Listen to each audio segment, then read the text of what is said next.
Bonjour, je m'appelle Claire Sévrac. J'ai écrit il y a quelques années un livre qui s'appelle Le complot mondial contre la santé.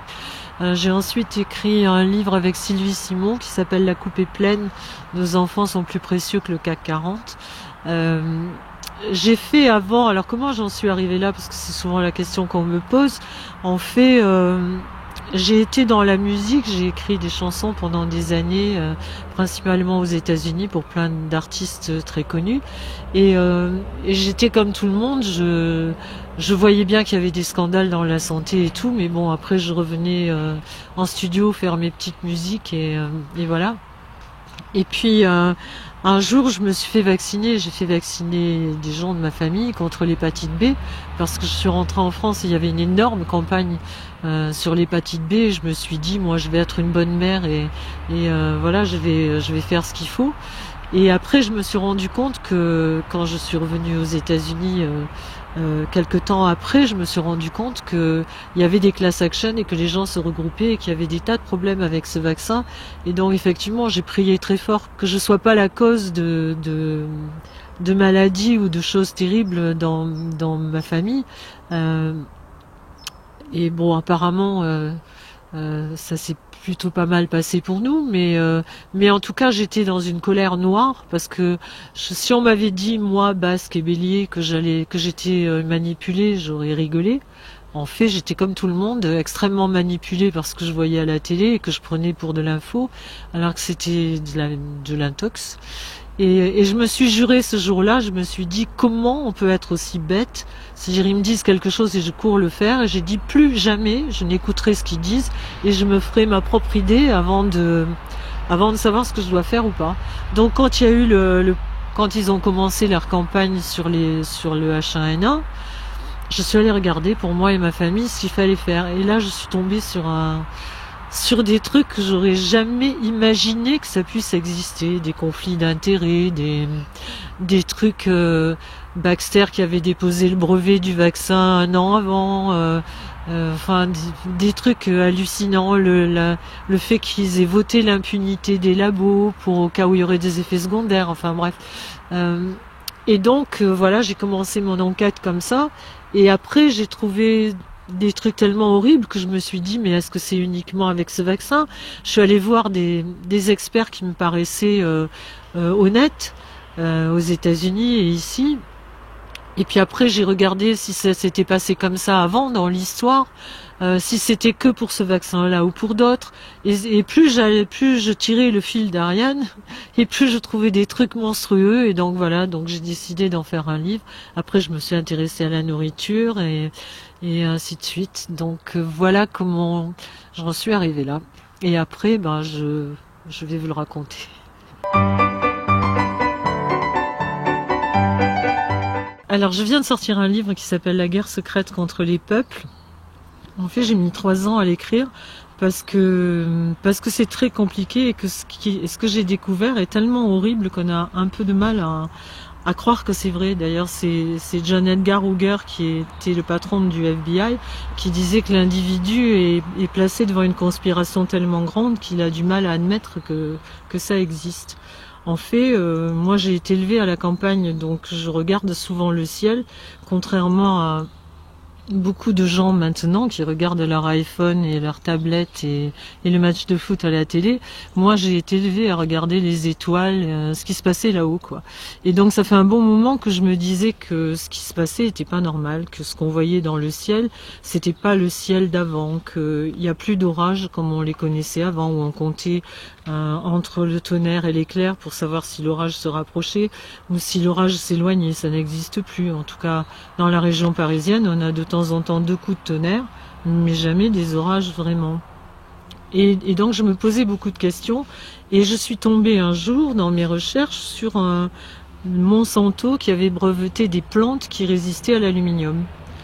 Donc je me suis dit que pourquoi l'aluminium? Enfin, il n'y a pas de raison de breveter des plantes résistantes à l'aluminium, sauf si on sait qu'on est en train d'en épandre. Et donc, ça corroborait ce que je voyais dans plein d'écrits, à savoir que les gens qui faisaient analyser leurs terres dans plein de pays du monde trouvaient des taux d'aluminium absolument gigantesques, c'est-à-dire 63 000 fois plus élevés dans certains endroits soi-disant purs de la planète, que la dose normale est admise par les normes de sécurité. Et donc j'ai vraiment commencé à enquêter sérieusement et il y a beaucoup de choses qui me sont revenues, c'est-à-dire que j'ai vécu une quinzaine d'années en Californie, j'allais souvent chez les Indiens Navajo et eux me disaient, ils regardaient le ciel et ils me disaient "They're spraying us like cockroaches", ils nous pulvérisent comme des cafards. Et je trouvais ça bizarre à l'époque, je me disais peut-être qu'ils ont un peu trop tiré sur le calumet. Je comprenais pas, j'étais pas au courant de tout ça, quoi. Et en fait, en recherchant, je me suis rendu compte là que c'est vrai, il y a des épandages sur nos têtes constants depuis au moins 50 ou 60 ans quand on retrouve les documents. Et donc, pour expliquer aux gens qui ne savent pas ce que c'est, on nous dit que ce sont les avions de ligne qui laissent des traces dans le ciel. Il y a effectivement certains avions de ligne qui laissent certaines traces dans le ciel, mais ça n'a rien à voir. C'est-à-dire qu'un avion de ligne normal qui laisse une trace, au fur et à mesure que le nez de l'avion avance, la trace s'enlève, enfin disparaît derrière. Dans le phénomène de ce qu'on appelle chemtrails, c'est-à-dire chemical trails, les traces chimiques, on voit bien l'avion, on voit une trace qui est beaucoup plus longue que normale et qui ne disparaît pas au fur et à mesure que l'avion avance, mais qui se désintègre et qui touche les traces d'à côté. Parce qu'en fait, ce qui se passe maintenant, si vous regardez le ciel quand il fait beau, quand le ciel est bleu, au bout d'un certain temps, un jour, 2 jours, une demi-journée, le lendemain matin, vous voyez les avions arriver en escadrille, c'est-à-dire ils arrivent et ils quadrillent carrément le ciel à angle droit. Donc déjà, c'est pas normal, parce qu'on n'a jamais vu, enfin moi j'ai habité à Los Angeles justement, dans les collines où on voyait très bien l'aéroport, et les avions décollent tous dans le même sens et atterrissent tous dans le même sens. Ils se croisent pas, ils font pas du gymkhana au-dessus de nos têtes, quoi. Donc ça c'est déjà anormal. Et c'est traîné dans s'agglomèrent entre elles et forment un couvercle. C'est ce qui fait qu'on ne voit plus le ciel avec les nuages qui arrivent, ce qui faisait dire à nos grands-parents, tiens, il va y avoir orage, ou tiens, il va grêler, ou il va neiger. Maintenant, on voit le ciel bleu, immédiatement après que les avions passent, on voit un couvercle au-dessus de nos têtes. Ça, c'est dû à des épandages chimiques. Et même s'ils disent que c'est pas vrai, c'est vrai. Il y a maintenant des preuves que non, moi quand j'étais aux États-Unis et qu'on disait mais non c'est pas vrai, ils sont fous ces Indiens, etc. Et plein d'autres endroits, Las Vegas, le Marineland, il y avait beaucoup d'endroits où les gens se plaignaient. On leur disait d'aller se faire interner parce qu'il se passait rien. En fait, si, parce qu'il y a eu des documents donc, que j'ai retrouvés, qui sont des documents déclassifiés de l'armée américaine, qui ont été déclassifiés en 2004, à la demande de journalistes de l'AFP, et qui prouvent bien, les documents sont à la disposition des gens maintenant, et on voit bien qu'ils ont épandu au-dessus de Vegas, au-dessus de Corpus Christi, du Marineland, de plein d'autres endroits au-dessus des États-Unis. Alors, ils ont épandu du barium, du strontium, de l'aluminium. Il y a même à Corpus Christi, et je ne sais plus dans quel autre endroit, ils ont épandu des bactéries pour faire des essais pour la guerre du Golfe et pour voir quel est le pourcentage de gens qui allaient développer un cancer en dessous. C'est très intéressant. Donc on se dit que, enfin moi personnellement, je me dis que s'ils nous ont menti pendant 30 ans, j'ai pas l'impression qu'ils soient devenus plus honnêtes. Donc j'ai tendance à croire que ce que je vois c'est la réalité, ce que nous voyons est la réalité et pas ce qu'on nous dit dans les médias mainstream. Les traînées de condensation ne se forment qu'à moins 40 degrés avec plus de 70% d'humidité et les avions de ligne volent obligatoirement depuis 2002 ou 2004 au-dessus de 8000 mètres d'altitude. Donc si c'était des avions de ligne, on les verrait pas, sauf à habiter à côté d'un aéroport et voir les avions qui décollent ou atterrissent. Donc ce sont des mensonges purs et simples, comme le fait de... Enfin, je veux dire, moi j'ai pris l'avion pendant des années de ma vie, j'ai jamais vu d'avion qui revenait à l'aéroport parce qu'ils avaient oublié quelque chose. Donc quand on en voit qui arrivent au bout de l'horizon et qui repartent dans l'autre sens et qui quadrillent, ça ne peut pas être des avions de ligne. En plus, depuis, il y a eu des tas de témoignages de gens qui sont mécaniciens, etc., sur les avions, qui ont expliqué comment les avions étaient, comment échanger les équipements des avions pour que les épandages puissent se faire de manière sans qu'il y ait beaucoup de gens qui soient au courant. Et aussi, il y a des écrits d'ailleurs qui datent 1970 d'un monsieur qui s'appelle Zbigniew Brzezinski et qui était l'éminence grise de tous les présidents américains, qui est toujours d'ailleurs le conseiller d'Obama et qui était le conseiller de tous les présidents démocrates et républicains et qui disait déjà à l'époque qu'il y aurait des épandages comme ça et que le climat deviendrait l'arme absolue de l'Amérique.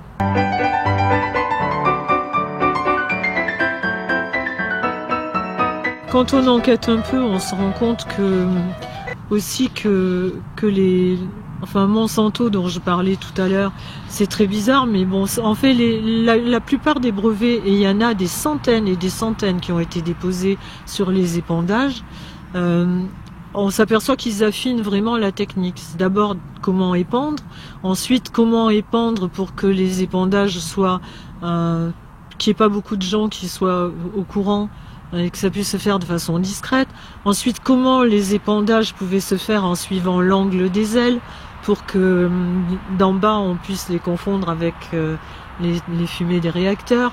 Enfin, et justement, ayant vécu aux États-Unis où par exemple, les Français, on a la particularité de déposer des brevets de trucs extraordinaires qui ne servent à rien, mais qui sont géniaux. Les Américains, c'est pas du tout ça. Quand ils inventent toujours le petit truc qui manque pour faire du fric et pour avoir du succès tout de suite. Donc je vois mal les Américains déposer des centaines et des centaines de brevets pour un truc qui n'a aucune application. Et en plus de ça, quand on regarde à qui appartiennent les brevets, on s'aperçoit qu'au bout d'un certain nombre d'années, tous les brevets sont récupérés par une ou deux sociétés qui sont proches de certaines personnes que tout le monde connaît et qui ont tous les brevets, c'est-à-dire ils ont les brevets sur les épandages, les brevets sur les systèmes de sécurité qui nous entourent, etc. Donc ça fait quand même beaucoup de coïncidences. Et les témoignages, ce qui est quand même le plus fort, c'est que les gens qui disaient vivre ces épandages, on sait maintenant qu'ils n'avaient pas rêvé, que c'était vrai. Et que il y en a même un qui disait qu'il avait fait analyser à l'époque les épandages et il avait trouvé des cellules de sang humaines. Et ça paraissait tellement incroyable qu'on pensait que le mec, lui, était carrément fou. Et en fait, vous verrez par la suite avec ce que je vais vous raconter qu'il ne devait pas être si fou que ça. Et aussi, j'ai découvert un traité qui date de 75 entre les États-Unis d'Amérique et le gouvernement canadien, qui commence par article 1, conscient que nous épandons des deux côtés de la frontière, et en clair que la frontière, quand on épand, ne respecte pas la frontière qui a été établie par les hommes, et donc ça peut aller des deux côtés de la frontière et faire double emploi. Donc je vois mal deux puissances comme les États-Unis et le Canada faire un traité pour un truc qui n'existe pas. Il y a aussi un traité de 2001 qui s'appelait Space Preservation Act 2001, qui mentionnait dans les armes exotiques, il y avait marqué chemtrails et aussi les armes tectoniques et les armes nanoparticules, etc. Ce traité a été immédiatement renvoyé par le Congrès. Il a disparu de la circulation et en 2002, quelques mois après, il y a eu le Space Preservation Act 2002 où il y avait c'était exactement le même traité, mais dans la liste des armes avaient disparu les chemtrails, les armes tectoniques et donc ça aussi quoi, ça interroge évidemment. On se demande effectivement pourquoi est-ce qu'ils épandent. Et là encore, quand on regarde les écrits de Zbigniew Brzezinski, qui lui n'est pas un monsieur qui fait de la science-fiction, hein, tout ce qu'il nous a dit jusque-là nous a été appliqué. C'est-à-dire, il a écrit aussi il y a 30 ans un bouquin qui s'appelait Le Grand Échiquier, et où il disait qu'en fait, donc dans 20-30 ans, c'est-à-dire maintenant, là, on serait dans une société du 20-80, c'est-à-dire 20% de la population suffirait à faire marcher le système et 80% ne servirait strictement à rien parce qu'avec la robotisation et tout, ils n'auraient aucune chance de trouver du travail, donc pas d'argent, donc pas intéressant puisqu'on pouvait rien leur vendre, donc à éradiquer. Et quand on voit où on en est maintenant, on a bien compris, et donc il disait qu'il fallait nous appliquer une théorie qui était le tititainment, tits pour la poitrine, et entertainment, c'est-à-dire bercer les gens, la population, avec la il disait bien la nourriture physique et mentale, c'est-à-dire bercer les gens comme un enfant sur la poitrine de sa mère. C'est-à-dire en gros nous endormir et qu'on voit pas trop ce qui se passe jusqu'à ce qu'on disparaisse de la circulation.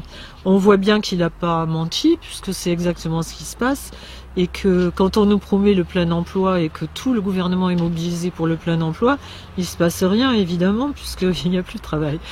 Mais bon, apparemment c'était prévu, quoi. Donc, on est évidemment obligé de se poser beaucoup de questions. Pourquoi est-ce que ces épandages ont lieu?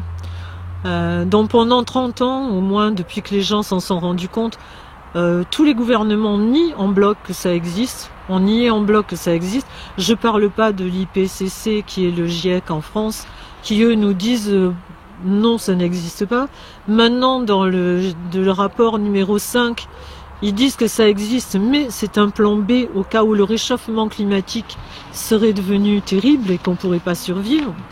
En fait, ce qui est très drôle dans le rapport du GIEC, c'est que ça n'existe pas, mais au chapitre 7, je crois que c'est 7 ou 5, ils disent qu'il faut surtout pas arrêter parce que le réchauffement s'amplifierait. Donc, moi, dans ma petite tête imbécile, je me dis qu'un truc qu'il faut pas arrêter, c'est que ça a forcément commencé. Ou alors on parle pas la même langue, quoi.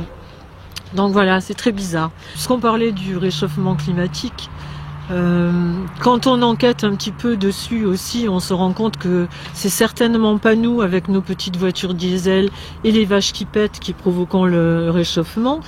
Parce qu'il suffit de regarder juste quelques chiffres, c'est-à-dire l'armée américaine, par exemple, toute seule et en routine, hein, pas pendant les exercices de guerre, etc., envoie 2,6 milliards de gallons de fuel dans l'atmosphère tous les ans. Et en gros, quand on compte tout ce qu'ils envoient selon toutes les techniques, les avions, etc., je crois que c'est de l'ordre de 56 milliards de gallons par an. Donc franchement, par rapport à nos petites voitures diesel qui polluent dans Paris, donc en fait, je suis pas la seule à le penser, hein, il y a des gens qui ont enquêté avant moi là-dessus aux États-Unis, beaucoup de savants qui ont bien compris que le réchauffement, c'était nouveau truc qu'on agite, c'est-à-dire en général quand ils veulent nous faire quelque chose, ils agitent d'abord la peur et après ils ont l'antidote. Et tout ça c'est pour engranger du pognon évidemment. Donc le réchauffement climatique, si réchauffement il y a, parce qu'il y a quand même 32 000 chercheurs qui ont signé un manifeste pour dire qu'ils n'étaient absolument pas d'accord avec ce qu'on nous disait sur le réchauffement climatique. Mais ça évidemment on n'en entend pas parler. Comme le Philippe Verdier de la météo d'Antenne 2 qui s'est fait virer dès qu'il a osé dire qu'il en avait marre de raconter des mensonges à l'antenne. Voilà le monde, la démocratie et la liberté de penser dans laquelle on vit. Alors c'est facilement explicable, hein, c'est que avant, par exemple, quand ils avaient un intérêt à implanter les OGM, on nous a dit la nature est mal faite, elle pourra jamais nourrir tous les individus qu'il y a sur la Terre. Ok ? Donc il faut des OGM. Avec le recul, on a tous vu que les OGM, ça avait créé le suicide des paysans en Inde, en Afrique, que même là où ils vivaient mal, mais ils vivaient de leur culture vivrière, ils mouraient pas de faim. Maintenant, ils crèvent de faim. Il n'y a jamais eu autant de gens qui mouraient de faim sur Terre. Donc c'était un énorme mensonge. Comme il était vanté, maintenant on nous dit plus, d'ailleurs, si vous remarquez, que la planète ne peut plus nourrir ces individus. Maintenant, on nous dit, vous êtes trop nombreux à respirer, donc vous polluez, donc il va falloir faire quelque chose. Ok. D'ailleurs, il y a Bill Gates qui a fait une superbe équation que je vous invite à aller regarder. Tapez Bill Gates vaccin CO2 et vous allez voir une vidéo où il dit face caméra que en fait, il y a une équation qui fait CO2 égale people pour les gens, plus service, plus le nombre de CO2. Et il dit textuellement, face à la caméra, qu'on est trop nombreux sur Terre, qu'un de ces nombres va devoir devenir proche de zéro. Et évidemment, tous ces petits copains se marrent parce qu'ils ont tous compris que le numéro qui allait devenir proche de zéro, c'était les gens et pas le CO2. Et donc en fait, il dit, même avec les nouveaux systèmes de santé et avec les vaccinations, on ne pourra pas descendre le nombre d'humains sur Terre de plus à 10 à 15%. Ça fait quand même réfléchir sur ce qu'ils font avec les vaccinations. Et en plus, quand on regarde son copain Al Gore, qui lui, depuis qu'il a quitté le gouvernement américain, s'est fait des roudoudous en or en parcourant la planète et en dénonçant le CO2 comme le truc le plus terrible qui pouvait nous arriver, en fait, on se rend compte qu'il est parti du gouvernement américain avec $1 million d'actifs. Maintenant, il vient d'investir 35 millions de dollars dans une société avec un des patrons des nouvelles technologies. Et il vient de créer surtout un truc génial qui est la première bourse carbone. C'est-à-dire que lui qui dit qu'il faut arrêter qu'il faudrait arrêter tout carbone et évidemment, et même respirer, quoi, parce que on commence à être embarrassant. Lui, il a créé une bourse au carbone, c'est-à-dire que, par exemple, une société, selon ce qu'elle fait, aura un bon pour dépenser 500, je dis n'importe quoi, mais 500 tonnes de carbone, l'autre aura 10 tonnes, etc. Celui qui dépense pas le crédit qui lui a été alloué, va pouvoir revendre ses bons carbone, et celui qui en a pas assez va pouvoir en acheter. Ce qui laisse bien comprendre que ça va se passer entre les gros, c'est-à-dire plus vous aurez du pognon, plus vous pourrez polluer, puisque vous pourrez non seulement avoir des bons, mais vous les échanger. Ça n'a jamais été une façon d'arrêter le CO2 sur la planète. Et pour cause, puisque quand on regarde bien, le CO2 c'est 0,05% de l'atmosphère. Donc quand on nous raconte que tout est de la faute du CO2, c'est faux. Et deuxièmement, il y a des écrits de Dominique Guillet, qui est le patron de Cocopelli, de plein de gens qui se sont vraiment penchés sur la question. C'est stupide, le carbone c'est la vie. C'est-à-dire que les arbres adorent le carbone, donc si on est vraiment en danger à cause du carbone, pourquoi est-ce qu'ils vont couper les arbres en Amazonie pour faire des cultures transgéniques? Et du coup, les arbres qui adorent le carbone peuvent pas le manger. Enfin, je veux dire, rien, ça, comme d'habitude, on marche sur la tête. Sans compter que quand on regarde Al Gore de près, c'est très intéressant. C'est-à-dire, faites ce que je dis et surtout ne faites pas ce que je fais parce que il est dans tous les coups fourrés, les mines de charbon, enfin tous les trucs où si vraiment il pensait que la planète est dans un danger aussi énorme, je pense pas qu'il vivrait comme ça, quoi.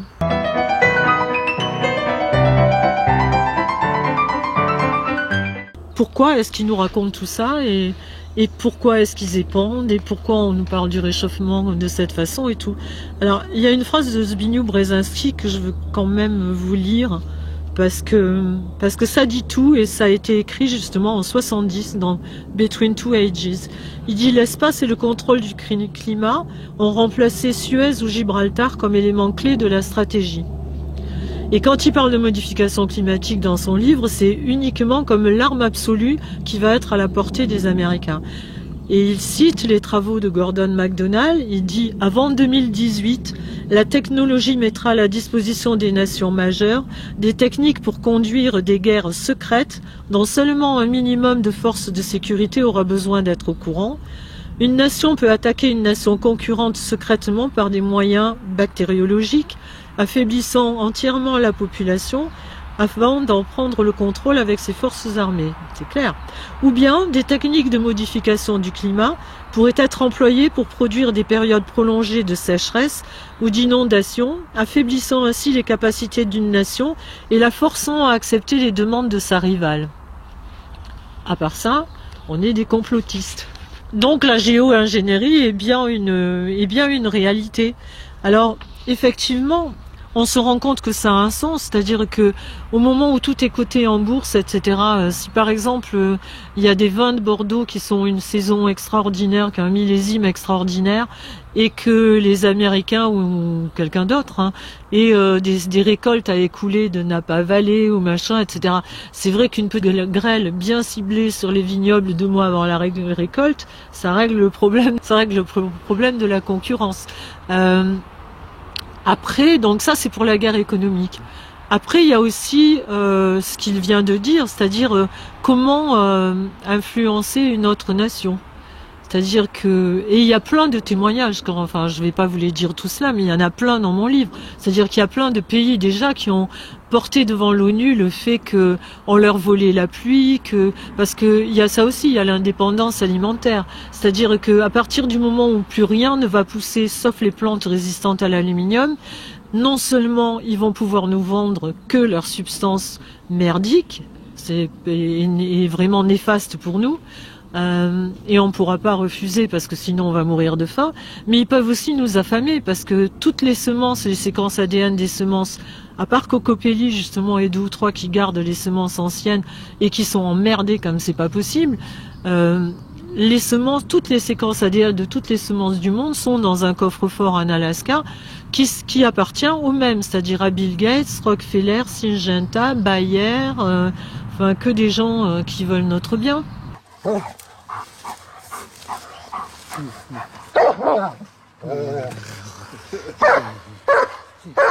Effectivement, on sera obligé soit de manger ce qui leur appartient, ou alors de crever de faim, et on n'aura plus aucune indépendance alimentaire. L'eau, c'est pareil, c'est-à-dire qu'à partir du moment où vous pouvez créer des nuages qui sont porteurs d'eau, ou assécher les nuages avec des épandages, par exemple, d'aluminium qui vont refléter les trucs, ou qui vont, par exemple, ils épandent aussi des polymères. Les polymères, ça absorbe l'eau, donc ça permet de ne pas faire pleuvoir à un endroit et de porter la pluie ailleurs. C'est-à-dire que ces gens-là pourront aussi décider qui va crever de soif et qui va boire. Et donc ça pose vraiment des tas de problèmes au niveau de l'humanité. Après, il y a effectivement les guerres, comment mettre une nation à genoux. C'est-à-dire que si on peut faire un ouragan, et ils peuvent effectivement avec le système HARP, dont je vais vous parler tout de suite après, ils ont la possibilité de créer des ouragans, des tremblements de terre, des tsunamis, ce qu'ils veulent. Donc ça permet de dire à une nation, si t'es pas sage, voilà ce qui va t'arriver. Ou si carrément s'ils insistent, de le faire et puis de voir après. Quand on a X milliards de destruction dans un pays, on est un peu moins enclin à tenir tête. Et puis il y a aussi l'armée, c'est-à-dire tout ce qu'ils peuvent faire effectivement comme système de surveillance et de guerre, carrément de guerre, c'est-à-dire de mettre un continent effectivement ou un pays à genoux.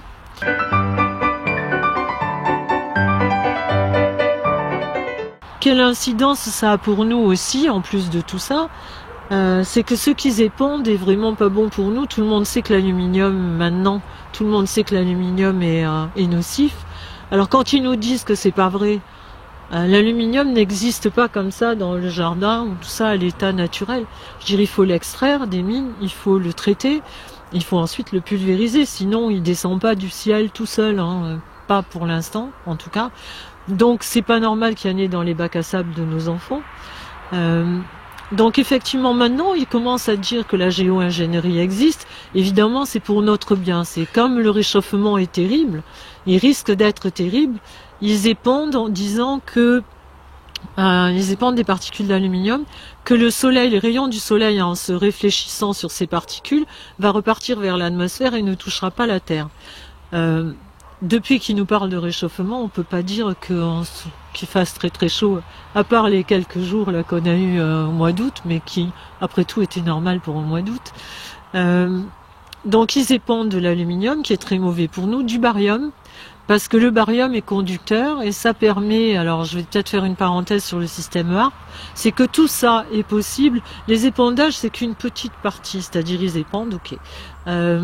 Toutes ces technologies que j'ai décrites tout à l'heure et tous ces scénarios du diable sont possibles à cause d'un système qui s'appelle HARP et ce sont des immenses antennes de je sais, 30 ou 40 mètres de haut.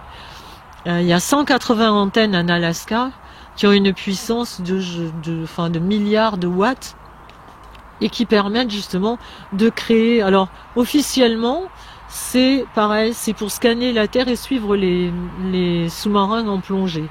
Évidemment, ils suivent pas que les sous-marins, on s'en est douté.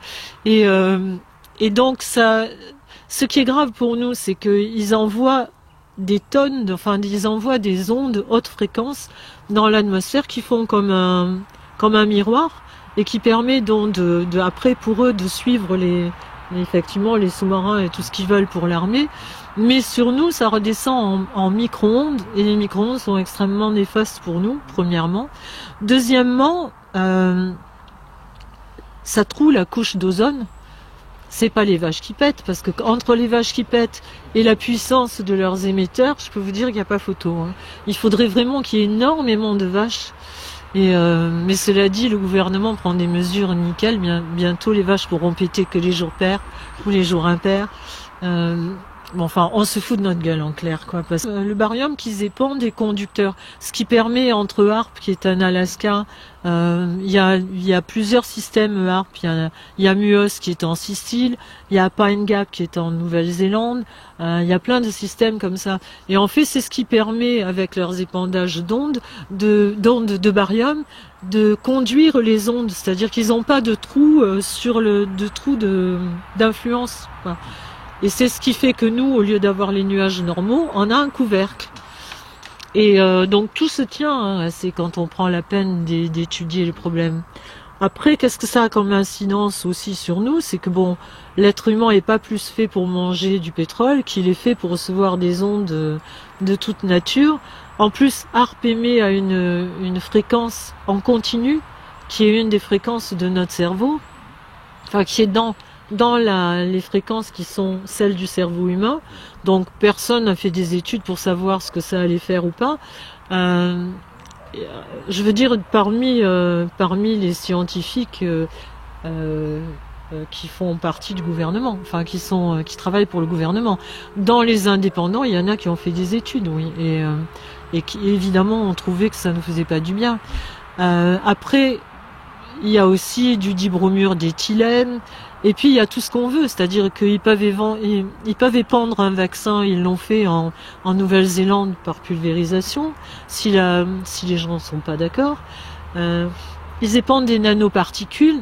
Il y a un médecin aux États-Unis qui s'appelle le docteur Hildegard Steininger, qui travaille avec tout un tas d'autres scientifiques sur les nanoparticules et les épandages de nanoparticules, et qui a fait des tas d'analyses sur les retombées des chemtrails et aussi sur les gens qui développent une maladie qui s'appelle la maladie des morgelons, qui est une maladie qui fait des trous dans la peau, et par ces trous, ça saigne pas, ce sont des trous par lesquels s'échappent des fils de polymère qui poussent et qui sortent comme ça de votre peau.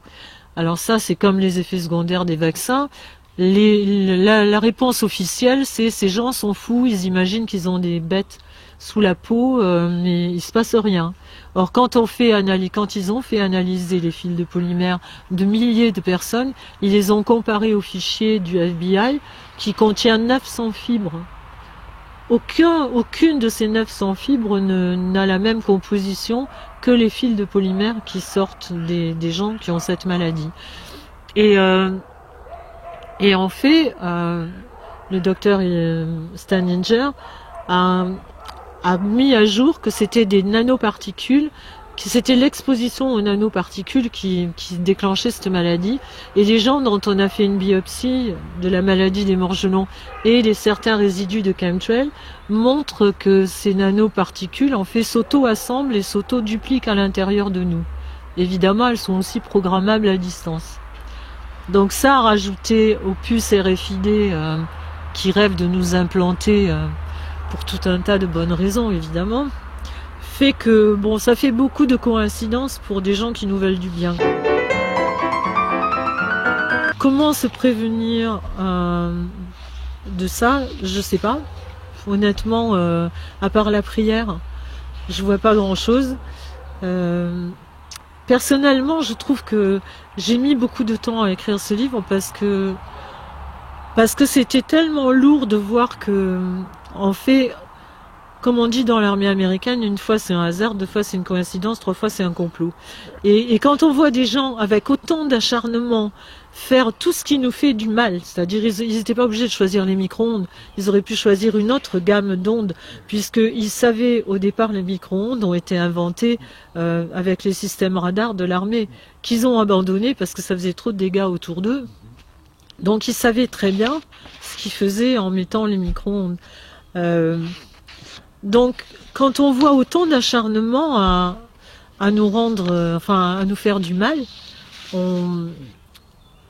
personnellement, je veux dire, moi j'ai été élevée dans la religion catholique, vraiment, vraiment, mais après j'ai un peu laissé tomber, enfin je veux dire, j'ai pas laissé tomber Dieu, jamais, mais j'ai laissé tomber le fait d'aller à l'église, voilà.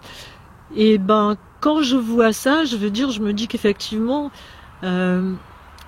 Dieu existe, parce que ça m'a permis de mettre un nom sur le diable. Parce qu'au catéchisme, ça reste toujours très virtuel, quoi. On voit pas Satan comme ça.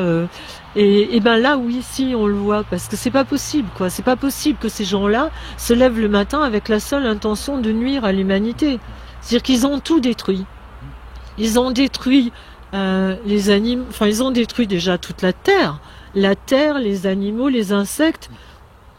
J'ai lu l'autre jour, il y a entre 200 et 400 espèces animales et végétales qui disparaissent tous les jours de la planète. C'est-à-dire que ils nous ont dit, déjà pour nous, ils nous disent que la création, c'est de la merde, parce que le corps humain n'est pas capable de se défendre, faut se faire vacciner à tout prix. C'est pas vrai, le corps humain a un système immunitaire, et si on n'était pas nourri avec des résidus de pétrole comme ils nous font en ce moment, le système immunitaire marcherait et les gens n'auraient pas de maladies chroniques comme avant. Mais en fait, ils ont tout court-circuité, tout déglingué. Ils ont fait pareil avec les animaux. Ils ont détruit le lien entre la reproduction animale. C'est-à-dire que maintenant, il n'y a plus de reproduction normale. C'est par insémination artificielle, etc. Ça crée d'énormes problèmes. Déjà pour les animaux, on le sait. L'élevage industriel, c'est une aberration. Je veux dire, si on y va une fois, on mange plus jamais de viande de sa vie, c'est clair. Jamais. Et maintenant, ils s'en prennent aux humains. C'est-à-dire que je pense que quand on arrive au bout de ce genre d'enquête, on se dit qu'ils veulent systématiquement couper la reproduction du ventre de la femme. Parce que là, c'est pareil. Quand on regarde, il y a premièrement les enfants, faut les mettre à l'école ou à la garderie ou leur mettre une tétine dans la bouche pour pas qu'ils parlent. Quand une femme accouche, le premier truc qu'on lui dit, c'est mettez-lui une tétine, vous serez tranquille. Mais depuis quand on a des enfants pour être tranquille, déjà? Enfin, je veux dire, c'est ce qui fait qu'à 5 ans, ils font encore dans leur culotte et ils s'expriment pas. C'est hallucinant quand même. La nourriture, c'est pareil. Il faut plus manger de la nourriture normale, il faut manger des trucs avec des résidus de pétrole, de machin, d'additifs qui sont, enfin, je veux dire, il y a des additifs incroyables. Il y a des additifs à base d'excréments humains. Il y a une société qui fait fortune en ce moment aux États-Unis, qui fait un additif pour faire la gélatine pour les bonbons pour enfants, avec les résidus avec les reins, ils vont récolter les fœtus de femmes qui avortent, et ils prennent attendez, quoi, je veux dire, où on va, quoi? Qu'est-ce qu'ils vont pas, ils veulent nous vendre absolument tout ce qui est, donc on nous coupe de la nature, on nous coupe du divin, on nous coupe de la résonance de Schumann, qui est ce qui nous relie aussi, je veux dire, non seulement au divin, mais à la mère terre et au père ciel, comme disent les Indiens, et puis tout est fait, je veux dire, on veut que tout le monde travaille pour que les enfants soient donnés à l'État très très rapidement, pour pouvoir leur faire un lavage de cerveau direct tout petit, et où que l'on regarde, c'est comme le mariage gay. C'est pas parce que notre président tout d'un coup s'est passionné pour le problème des gays. Quand on voit l'état de merde dans lequel est la planète entière et qu'on réalise qu'à la même époque exactement, le monde entier a fait une priorité du mariage gay, c'est quand même hallucinant. Je veux dire, c'est pas le chômage, c'est pas les gens qui meurent, c'est pas les SDF qui sont sur des cartons avec leurs enfants et leurs chiens qui sont à la rue, c'est pas les femmes battues, c'est pas les enfants sous les bombes, c'est le mariage gay. Voilà. Il faut bien qu'il y ait une raison quand même. Quand on regarde la raison, on s'aperçoit que dans le sillage, il y a forcément la GPA. Et d'un autre côté, quand on regarde, ils rendent les gens stériles, c'est-à-dire que entre les pesticides, où on voit que les spermatozoïdes, la fécondité des spermatozoïdes a diminué de 30 à 50%, les poissons dans les rivières se féminisent, c'est extraordinaire ça aussi. Donc les femmes avec les ondes, j'ai pas parlé, je suis un peu brouillon, mais c'est tellement énorme. Avec le Wi-Fi par exemple, on sait qu'une femme enceinte, qui ne sait même pas qu'elle est enceinte, c'est-à-dire les 100 premiers jours de la grossesse, si elle s'amuse avec une tablette et du Wi-Fi pendant plusieurs heures, ça irradie immédiatement, c'est le moment où se forment les 400 000 ovocytes dans le fœtus femelle, ça irradie totalement les ovocytes. C'est-à-dire qu'elle a, au bout de 3-4 générations, entre les OGM, les ondes et les pesticides, on va être complètement stérile. C'est-à-dire que quand on voudra un enfant, il faudra effectivement aller le commander au gouvernement et prendre celui qui est en stock. Et d'un autre côté, quand on regarde où va l'argent de la recherche, parce que la vraie recherche pour nous empêcher d'être malades, ou pour soigner les maladies, ça ne va jamais à ce genre de recherche. L'argent va à la manipulation génétique et à tout ce qui va servir à l'utérus artificiel, c'est-à-dire tout ce qui va sortir la reproduction du ventre de la mère et qui va faire qu'on va fabriquer des enfants dans des utérus artificiels, sur des boîtes, dans des boîtes, sur des rayonnages. Et parallèlement, quand on regarde aussi où va l'argent, elle va dans les recherches sur le transhumanisme. Le transhumanisme, c'est quoi? C'est qu'il y a quelques savants fous, dont un que je vous invite aussi à aller regarder parce qu'il a une tête de malade qui est absolument incroyable, qui s'appelle Kurzweil, qui vient d'être recruté par Google. Et quand on regarde aussi, Google vient d'acheter dans les 4-5 dernières années tout ce qui concerne la manipulation génétique et le transhumanisme. Et le rêve de ces gens-là, c'est que les humains aient un ordinateur qui télécharge le cerveau et un cerveau qui télécharge l'ordinateur et ils pensent que c'est le progrès de l'humanité. C'est-à-dire que les humains ne soient plus des humains. Et d'ailleurs, il y a des documents de la NASA qui existent, internes, donnés à la NSA, etc., à leurs amis des autres boîtes avec lesquelles ils travaillent, où il y a des tableaux où il y a marqué depuis l'origine de l'humanité. Donc il y a d'abord l'homme vit par la cueillette, ensuite par l'agriculture sédentaire, ensuite par l'industrie, et ensuite là on est dans l'ère jusqu'en 2020 des nanotechnologies et biotechnologies, et après 2025 il y a marqué virtuel. Et dans un autre document, l'humain est marqué post-humain. Voilà. Et donc, dans certains documents, ils nous appellent useless eaters, les mangeurs inutiles. Et dans d'autres documents, ils nous appellent post-humains. Voilà les générations qu'on prépare à nos enfants. Si on se bouge pas, quoi. Si on fait rien, voilà ce qui va se passer. Donc, d'un côté, les gens vont devenir stériles et de l'autre, ils vont fabriquer, les esclaves dont ils ont besoin, c'est-à-dire il y aura les élites, ce que disait Brzezinski il y a 30 ans. D'un côté, 20% de la population qui va être les élites et qui vont, eux, vivre normalement à l'abri, et de l'autre, les 80 autres pourcents, le pied pour eux, ce serait qu'on soit que 500 millions, c'est-à-dire que 90% dégagent. Et les autres, parce que esclaves ou pas esclaves, il faut les nourrir. Donc le mieux, encore le nec plus ultra pour eux, c'est qu'ils fabriquent juste les esclaves dont ils ont besoin et que voilà, les autres ne servent à rien. Et ces esclaves-là, la manipulation génétique va faire qu'ils vont fabriquer ceux dont ils ont besoin à chaque poste dont ils ont besoin. Mais je veux dire, ces gens-là seront plus des humains, effectivement, parce que quand on va rester branché sur un magnéto ou sur un ordi pendant 18 heures par jour, qu'est-ce que les gens vont avoir comme empathie? D'ailleurs, ils sont très contents, ils le disent comme ça. Ils auront plus de problèmes de gens qui sont amoureux et qui déconnent au travail, etc. Là, ce sera vraiment des zombies. Et voilà ce qu'on nous prépare, quoi. Donc, ça prend beaucoup de temps à voir que le schéma n'est pas... c'est pas des trucs au hasard, hein. C'est un schéma qui est vraiment et tout va avec. Hein. On voit bien qu'ils recherchent pas à créer des emplois et qu'ils éradiquent un maximum de trucs et qu'on va vers là, quoi qu'ils nous disent. Donc voilà, maintenant que je vous ai bien miné la santé, mais je peux pas faire autrement. Je pense qu'il faut être conscient et qu'il faut J'ai fini mon livre sur une phrase de John Lennon que j'aime beaucoup, qui disait il y a quelques années, qui m'a hanté pendant des années, qui disait si les êtres humains, au lieu de demander un écran plat, demandaient la paix, on aurait la paix. Et ben, je pense qu'il a raison. Si tout le monde se levait et disait on en a marre d'être empoisonné, du lavage de cerveau, de la non-liberté, on en a marre qu'on nous respecte pas en tant qu'être humain, qu'on ne respecte pas la création. Je pense que les choses changeraient, voilà. Merci.